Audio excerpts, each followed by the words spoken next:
This small tree is a Marumi Kumquat. I've had this tree for a little over 3 years. It's not really grown a lot. It stays fairly dwarf.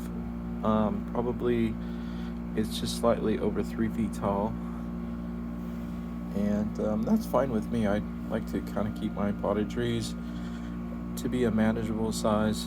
They start growing too large, then I have to prune them back, and they become more of a hassle for winter storage.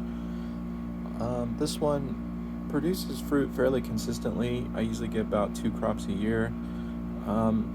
This year's, or I should say this season's crop is quite plentiful compared to what I typically have gotten from it in the past.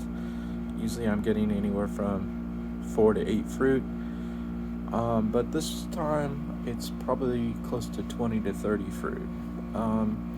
Right now the fruit size is just slightly over an inch for the larger ones. The fruit size that I've got in the past, they've ranged up to almost 2 inches, so closer to golf ball size.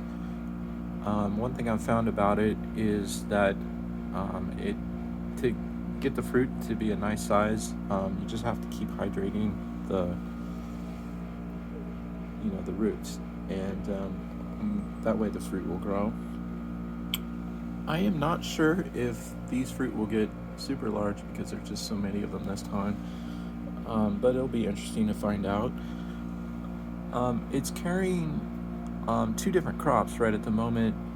The current crop, which are starting to turn yellowish and orangish, will be ripe in about maybe 1 to 2 months, probably somewhere in January to February.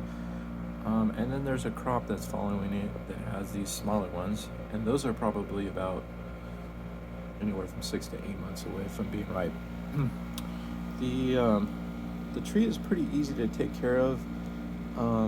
I do put it out with the rest of the citrus in April, and fertilize it about once a month with some organic fertilizer. In the winter, I try to give it just a little bit of fertilizer if it's fruiting like it is now, and that's something I actually need to do. I like to sometimes use Osmocote, which is just a synthetic, just because sometimes the organic fertilizers are a little smelly, but I have it potted in coconut husk like my other citrus, and it's doing just fine. One last look, and thank you for watching.